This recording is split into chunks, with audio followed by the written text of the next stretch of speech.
How's it going, everyone? Welcome back to another Marvel Snap video. We are going over all of the July cash bundles in Marvel Snap. I'm going to be throwing a couple lists at you guys. If you haven't seen my videos before, I'm breaking down bundles in the new system, the new Spotlight cash system, with two numbers. The first number being if you are 0% complete on Series 4 and Series 5 cards, and the second number being if you're 100% complete on Series 4 and 5 cards, and you're going to use those credits when a new card that is Series 5 is coming out in that week. If you're 100% complete, you should be using your credits on just when a new Series 5 card that you want is coming out, so you kind of get the most bang for your buck on those credits, and then use tokens to buy Series 4 cards when they're new in the token shop. And so with this new system, credits get heavily weighted, so these lists are kind of all over the place, and they're actually really interesting and not what I expected.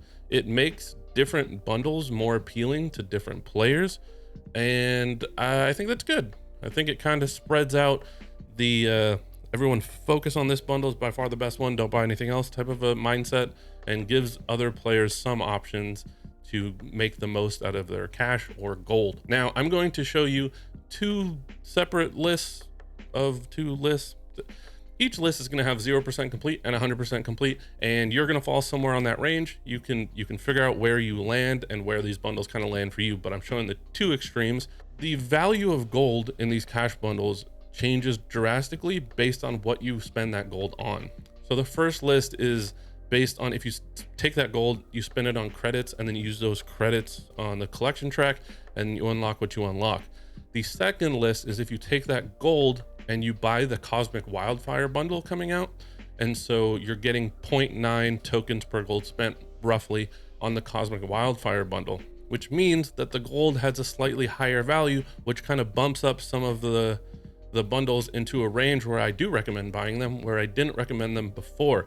I see a lot of creators, sometimes they're breaking down bundles where they're not considering spending gold somewhere else, and they're just doing a conversion of gold to credits that makes sense because that's kind of the base rate, but because you can buy other things with gold, it makes it a little bit more valuable than just that base rate. Anyways, here's a first list. If you just convert the gold to credits and you use the credits to level up, for 100% players, I don't recommend buying any of them. They're all not great. For 0% players, however, don't touch the ocean and power to move you. Don't touch the ocean is $10, power to move you is $15, and both of those give pretty good tokens per dollar spent. I would like to know which way the tokens per dollar spent is going to go with the new system. Previously, I was recommending everything over 100 tokens per dollar spent. So here I'm kind of doing the same thing. We'll have to kind of look at August and the following month to see where it goes. There are a few in August coming out that are above that 100 tokens per gold spent mark, but for now, we're just kind of looking at July. These are a couple cheap bundles that I'm recommending, so I think you can kind of pick these up and also get ones coming out in August. One of the surprising ones on this list that I expected all of them to be pretty trash was the Mystery 1 and Mystery 4. For 100% complete players, they are trash. You shouldn't buy them unless you like gambling on variants. So that's kind of fun because they're only $5.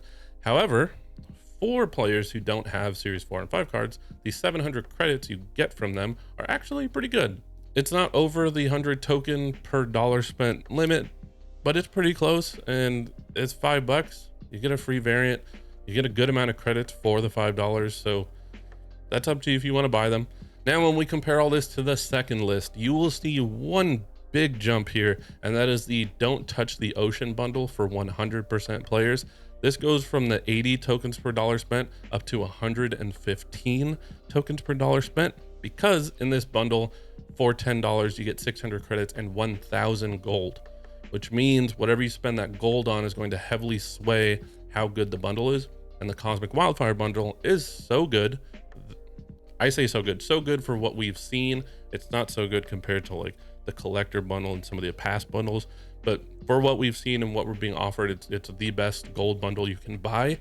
And so 1,000 gold going into that brings this up to 115 tokens per dollar spent, which is actually really good. And I do recommend buying it for players who are almost complete. Everything on this list stays roughly the same. There's like a small bump up in things, but generally roughly the same. The big main change here is the don't touch the ocean bundle. So that's all I have for all the cash bundles in July. I'm going to do this for August as well when we get more finalized numbers.